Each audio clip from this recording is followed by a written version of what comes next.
Graça e paz, meus queridos. Hoje nós temos o privilégio de estudar, meditar e fazer nosso devocional no capítulo 20 de Atos dos Apóstolos. Graças a Deus mesmo, porque nós já estamos no penúltimo dia e no penúltimo capítulo do nosso projeto, do nosso propósito de 21 dias de oração e jejum.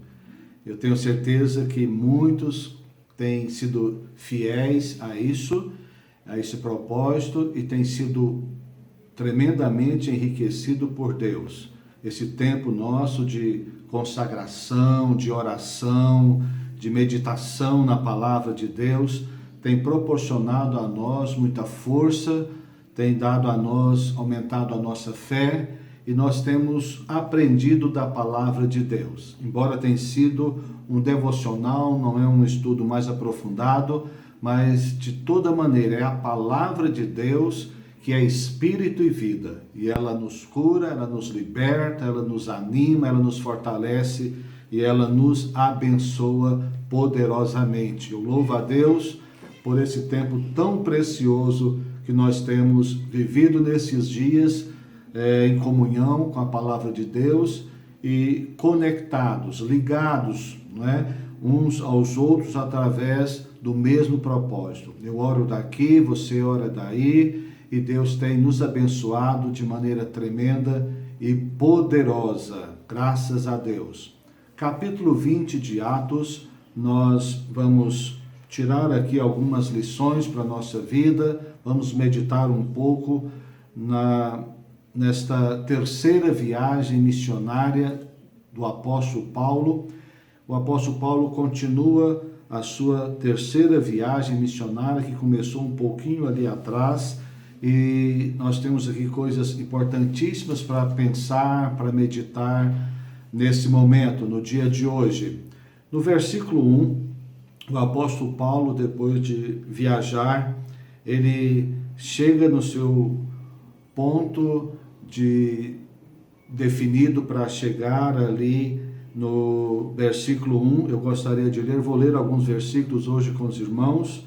Versículo 1 do capítulo 20 diz assim: cessado o tumulto, Paulo mandou chamar os discípulos e, tendo-os confortado, despediu-se e partiu para Macedônia. Na verdade, Paulo aqui está se despedindo, fazendo a sua última reunião com aqueles irmãos ali atrás, onde havia tido um tumulto, e agora ele está pronto, de malas prontas, para partir para um novo lugar, uma nova região, para dar sequência ao seu ministério.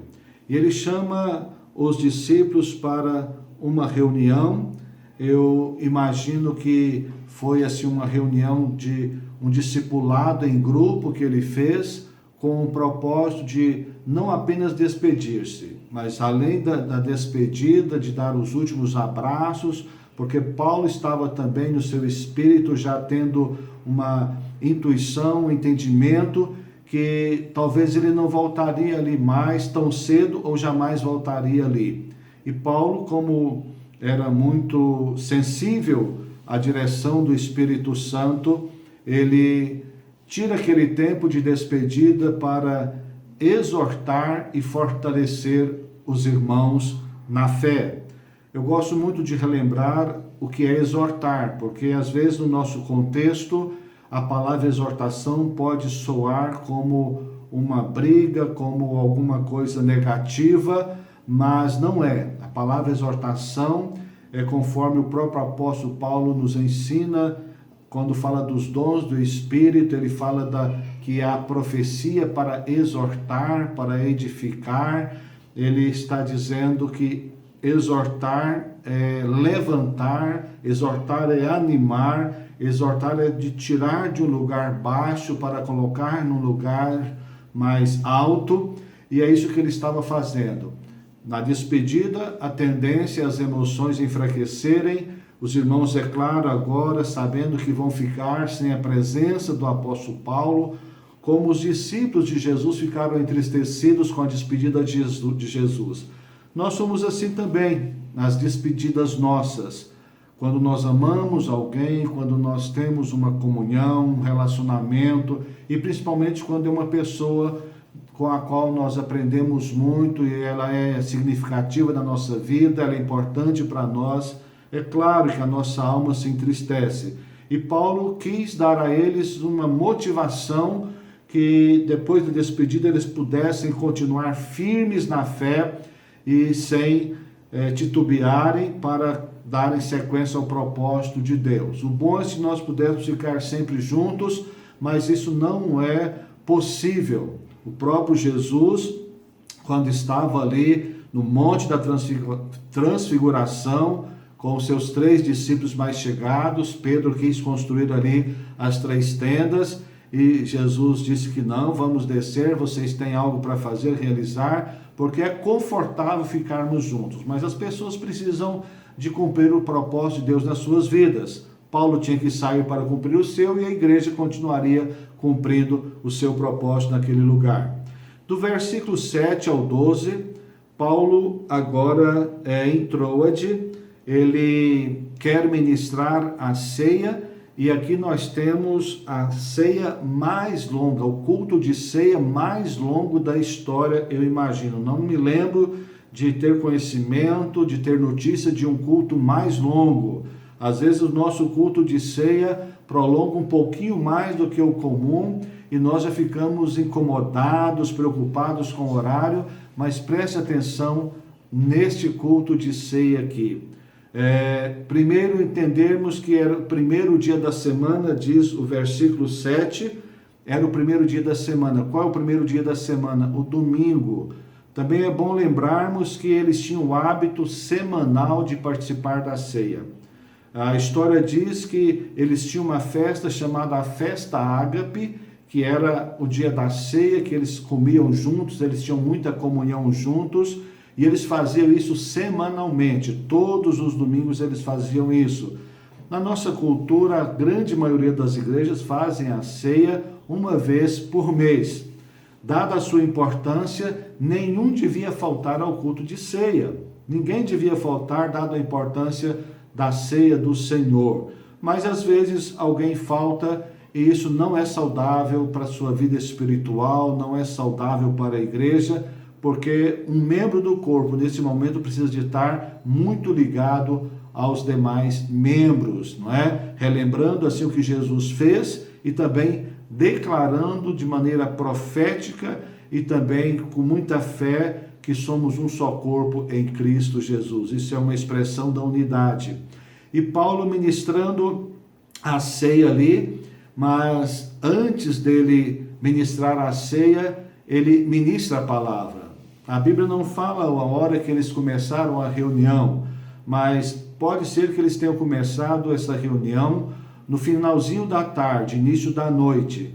E diz o texto que Paulo, ele prolongou na sua pregação, e quando deu meia-noite, ele ainda estava pregando, antes da ceia, ele estava pregando, e ali tinha um jovem sentado na janela, ele estava no 3º andar, um jovem por nome de Eutico, ele cochilou, deu sono, é claro, né? Várias horas ouvindo a pregação, sentado numa janela de maneira desconfortável, é difícil da pessoa dormir, mas ele dormiu porque estava cansado e certamente ele não suportou aquele tempo, talvez por ser jovem, por não estar acostumado, a Bíblia não entra nesses detalhes, mas o fato é que ele caiu do 3º andar. Ele caiu do 3º andar, uma média de 8, 9 metros de altura aproximadamente, e diz o texto que ele faleceu, ele morreu. E Paulo interrompeu a sua pregação e desceu, e certamente junto com Paulo desceu todo mundo. Posso imaginar que naquele momento houve um barulho, houve gritos, houve choro. Não sei se a família, talvez a família estivesse ali, pai, mãe, irmãos, amigos e a própria igreja. Todo mundo, certamente naquele momento, teve uma grande preocupação e houve um susto muito grande para a igreja. Mas Paulo tomou aquele rapaz e orou com ele, e a Bíblia diz que a vida voltou a ele, e Paulo devolveu Eutico à igreja vivo. E subiram novamente, e Paulo continuou a pregação. Paulo não parou. Paulo certamente discorreu um pouco sobre o acontecido, certamente falou sobre o poder de Deus, sobre o amor, graça, misericórdia, e que Deus tinha feito ali. Certamente houve ali um novo ânimo nas pessoas para ouvirem a palavra, e Paulo prolongou e o culto foi até amanhecer. Só ao amanhecer que eles foram comer o pão e tomar o cálice. É impressionante isso, como eles tiveram disposição. E isso é um exemplo para nós, isso nos desperta também a termos um pouco mais de disposição para as nossas reuniões. E agora, nesses dias que nós estamos afastados fisicamente, sentimos tanta falta de abraçar uns aos outros, de adorar, de louvar uns aos outros. Eu, pessoalmente, nesse momento, na hora do culto, eu estou aqui em casa, ligado na internet e ouvindo os louvores, à medida da possibilidade, também participo, me envolvo, ouvindo a palavra de Deus, e como dá vontade de estar ali presente. Mas isso vai passar, e logo nós vamos poder estar novamente todos juntos para louvar e glorificar o nosso Deus. Amém? E aí vamos valorizar o nosso tempo uns com os outros, nosso tempo com Deus, de maneira muito poderosa. Vamos ser intensos em Deus, vamos fazer com que o nosso tempo seja dedicado a Deus. Não é verdade? Vamos aproveitar o nosso tempo uns com os outros, o nosso tempo na célula, o nosso tempo nos cultos, em todas as nossas reuniões. No versículo 13, o escritor diz nós. Sabe quem está dizendo nós? Lucas, o escritor, é claro. Ele escreveu Atos dos Apóstolos. Ele está dizendo nós, mas ele não estava sozinho. Então Lucas estava também nesse momento. Ele diz nós, e quem mais estava? Estavam Timóteo e Erasto, que lá atrás Paulo colocou eles, mandou eles ir na frente, certamente para preparar alguma coisa no campo missionário. Jesus fez isso, não é? À medida que Jesus ia de uma cidade a outra, Jesus mandava alguns adiante para preparar algumas coisas. Assim também Paulo fez. Isso é interessante, é muito importante nós vemos isso, que o trabalho em equipe, o quanto ele é importante. O líder da célula não tem a responsabilidade, nem deve fazer tudo, porque fica sobrecarregado. Quando começa a reunião, ele já está cansado. É importante que a célula tenha algumas pessoas que, com o seu líder, formem uma equipe. Assim no culto também, assim toda a programação nossa. Devemos trabalhar em equipe, para que ninguém se canse mais e com isso não percamos de maneira alguma a graça e a unção. Porque um líder cansado, é claro que na reunião ele vai desempenhar de maneira inferior aquilo que ele poderia desempenhar estando menos cansado. E assim até a unção deixa de fluir. E Paulo fez isso. Então Lucas, Timóteo e Erasto foram na frente. Agora do 17 ao 35, eu quero, embora o nosso tempo seja pouco aqui, eu quero tentar ler alguns versículos com os irmãos, e assim, vendo que Paulo mandou chamar os líderes de Éfeso, porque nesse momento Paulo estava em Mileto, e são duas cidades bem próximas.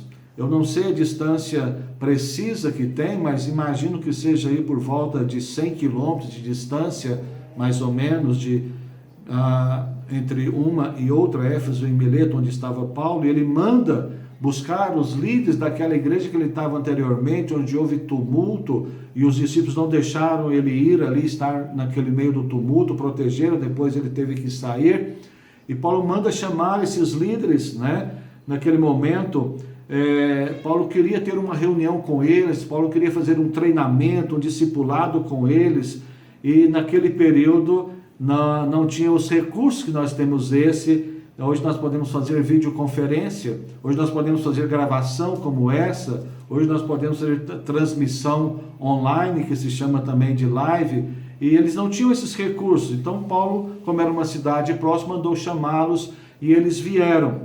Foi certamente uma convocação que que Paulo fez a eles, né? Então, no versículo 17 fala que Paulo mandou a Éfeso chamar os presbíteros da igreja. Os líderes da igreja foram chamados.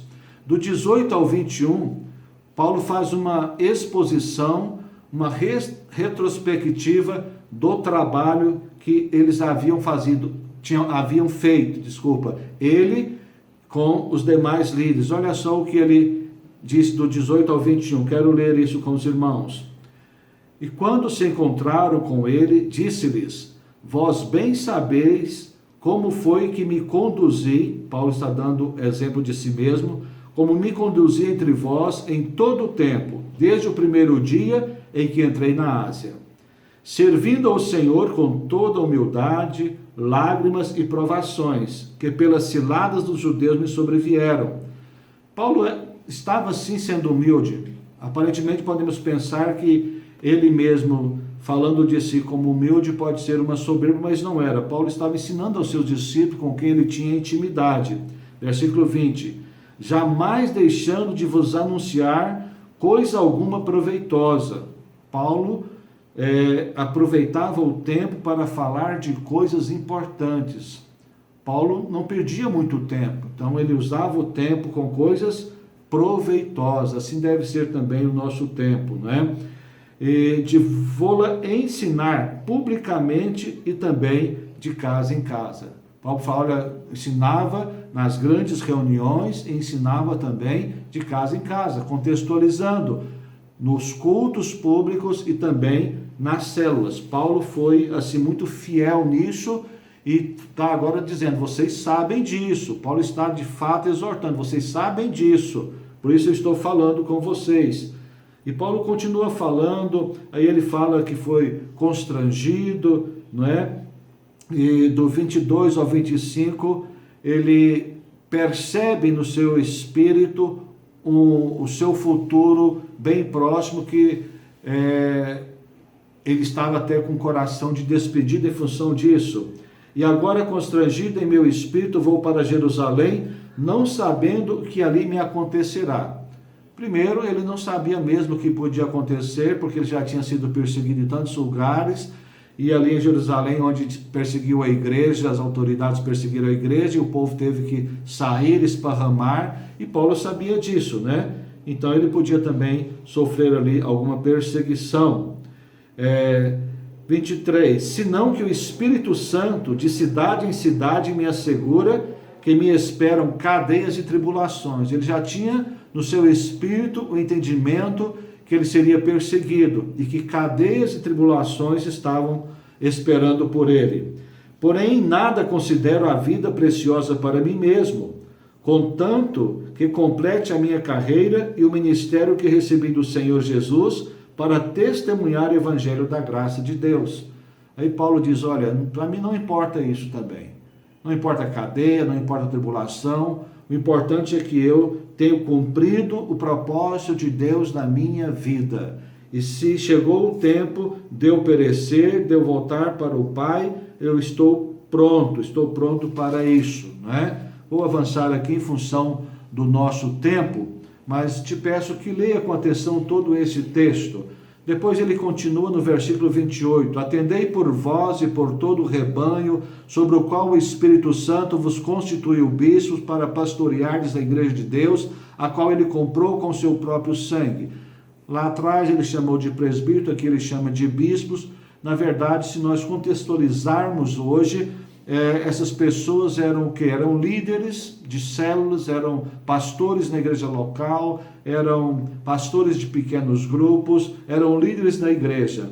E ele disse, eu sei que depois da minha partida, entre vós penetrarão lobos vorazes que não pouparão rebanho. Ele está dizendo, é certo que eu vou morrer e depois disso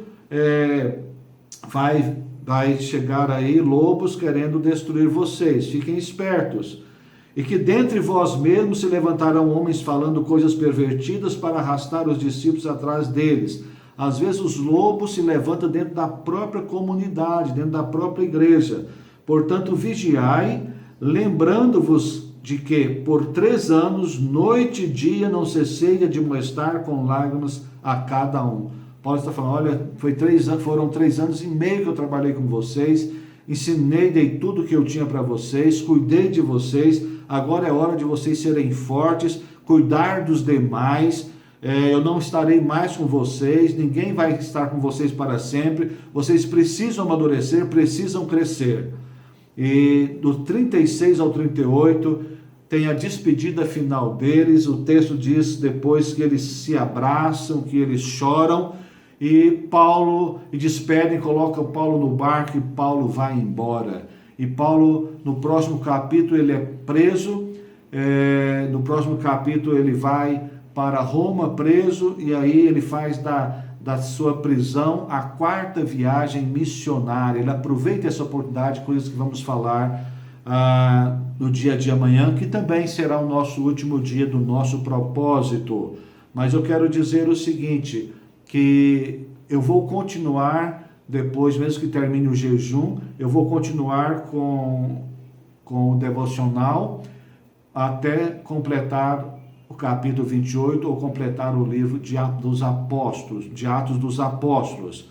E lá em Roma, preso, Paulo escreve para os Efésios, para os Filipenses, para Filemon, para Timóteo, para Colossenses, e a maioria das cartas Paulo escreve lá da prisão, e confortando, animando e fortalecendo os discípulos. Quero concluir dizendo, não importa a situação que você viva hoje ou viverá dias futuros. O importante é crer, perseverar e saber que o seu tesouro está guardado. E Paulo, quando terminou, ele terminou dizendo, combati o bom combate, terminei a carreira e guardei a fé. Não perca de maneira alguma o bom combate, não perca de maneira alguma a carreira e jamais perca a sua fé. Amém? Mas deixe-me orar com você uma vez mais, em nome de Jesus. Feche os seus olhos e vamos orar. Senhor, em nome de Jesus, te agradeço pela vida do apóstolo Paulo, pela vida da igreja primitiva. Meu Deus, te louvo por tantos testemunhos. Não foi só Paulo, tantos discípulos anônimos temos ali. Te louvo, ó Deus amado, porque nós também temos, Senhor, muitos discípulos anônimos aqui na nossa realidade. Ó Deus, e aqueles que lideram, aqueles que trabalham, também, Deus, eu te agradeço por todos. E te peço que em nome de Jesus, todos, Senhor, sejam fortalecidos no Senhor, sejam animados no Senhor, meu Pai. Nesses dias difíceis, tenham fé, Senhor, tenham coragem.